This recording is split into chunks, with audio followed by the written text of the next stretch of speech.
Alright, everybody, this is Slugfest Wizard on mic this time, on narration for the Las Vegas 2012 trip. And, okay, the first part of it was mostly just a clip show, kind of random, sort of all over the place.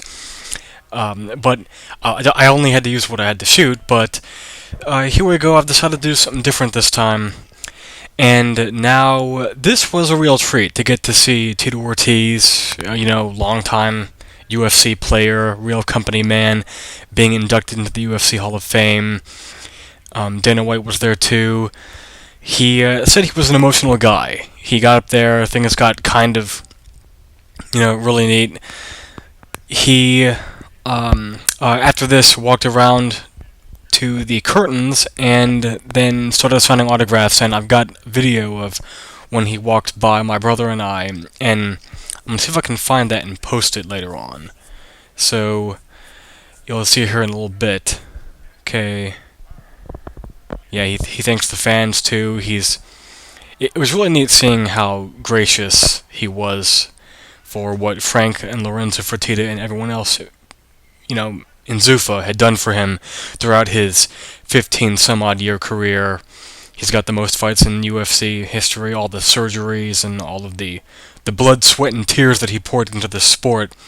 It's nice to see it all kind of realized at this scene, even though, he would go on to lose to Forrest Griffin that night. Alright, so it has been a long gap since the last time I recorded, but yeah, here's the part where Tito Ortiz walked around the entire perimeter of the Fan Expo to get to the booth where he was signing autographs. There he is right now. Please excuse my shaky handheld camera work. It was a sea of people to get through there, but it was really neat just being this close.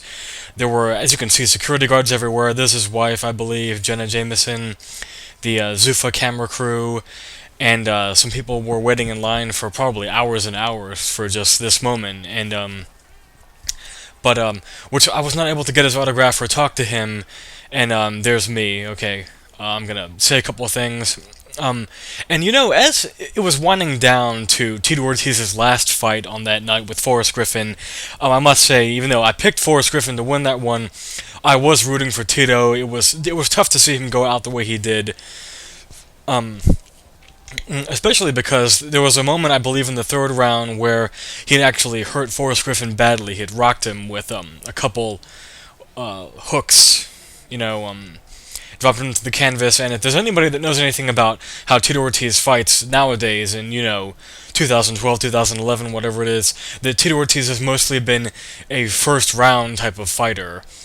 Not saying that he's getting finished in the first round, it's just that after the first round is over, he usually starts to lose it. But I actually had Tito Ortiz winning the third round. It's been a while since I've seen it. This is a good some odd month since then, and it's been rough getting around here. And okay, we've cut, and now this is later on that day. Actually, I'm not trying to think maybe it was earlier, but I'm gonna zoom in because George St. Pierre is over in the booth over there. You can't see him at first. Okay, there he is. Now, this is the closest that I've ever gotten to seeing GSP. And the line to get his autograph was huge. And yeah, there's some pretty good shots right there. The most popular of the UFC champions right now. He moves pay-per-view buys like it's nobody's business in Canada and all that stuff.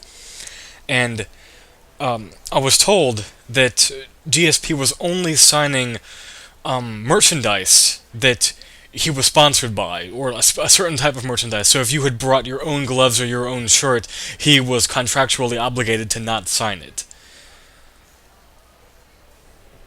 We are off again to the table of former UFC heavyweight champion Mr. Cain Velasquez. He will be facing Junior Dos Santos at the very end of this year for the heavyweight title again. It should be very exciting. I hope he gets the win. I wasn't able to get his autograph either. Hopefully I will next time. Also at that table was Jake Shields and I believe John Fitch. You can't see him here. Anyways, to close things up, my brother and I also got the chance to see Ken Shamrock, Dan Henderson, Sean Shirk, Dan Hardy, and Chuck Liddell also. And after a couple more random things, it is now on to the closed circuit viewing of UFC 148. And we are live, ladies and gentlemen. This is DJ Slugfest Wizard here to give you my live recap. Oh, actually, it's not live, but this was the main event. This was the biggest show of this year, and the hype, the trash talk, and all of the promotional materials that all led to this one night. And I had been waiting for it for quite a while. The UFC itself had been waiting for about 2 years, basically, since this fight happened, and it's tough to describe, but both of the times that Anderson Silva and Chael Sonnen fought were very memorable, magical nights for mixed martial arts, and I know that that's strange to say, but that's what I truly took away from both experiences, because I was able to catch both of them. And catching both of them live, in person, and just seeing it all unfold, all of the heightened emotions, and just what Anderson Silva's legacy means, and Tito Ortiz is in Forrest Griffin's as well. Griffin's gonna face Phil Davis in a couple months. Well, actually, no, just 1 month. But that is gonna be probably his last fight. I'd be surprised if it wasn't. There's my brother. And yeah, we're watching the show. It was really packed there. All over YouTube, you can find that people have taken videos of this, and they've just of their time at the closed circuit viewing on this beach that's right near a wave pool, and there was a big monitor with a really crystal clear, sharp picture to it, and great deafening sound. Also, there was no interference or problems or anything like that. And this is after Anderson Silva took out Chael Sonnen in the second round with strikes. It seemed like that the referee maybe stopped it a little bit too soon, like maybe a couple seconds or so, but it didn't matter anyways, for me at least, because the guy that I wanted to win did end up winning.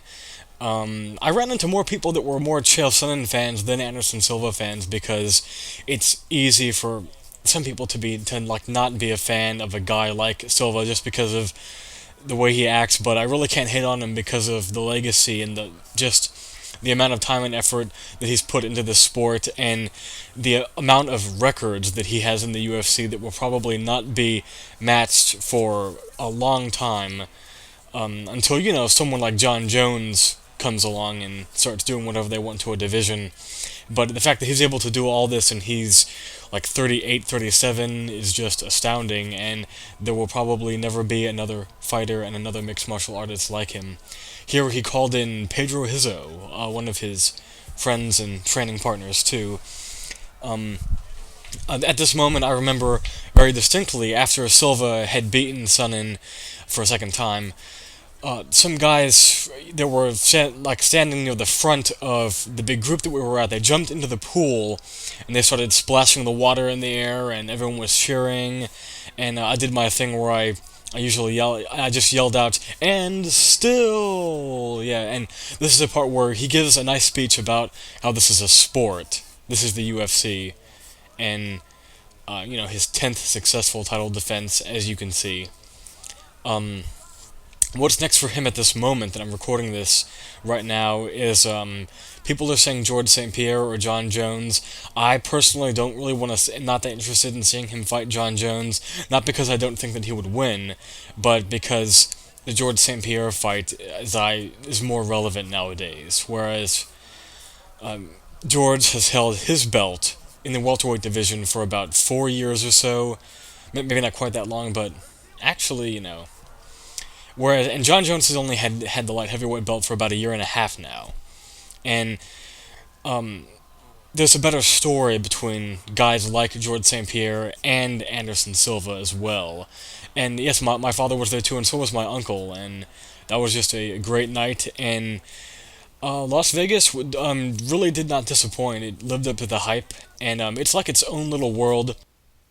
And yes, here is the final speech that Anderson Silva gave to Chael Sonnen, where he invited him over at a barbecue at his house after the fight to have, I guess, a steak cooked medium rare, which was a great way to end it. But for all the negative stuff I've said about Chael Sonnen, which most of it was deserved, I will give him this.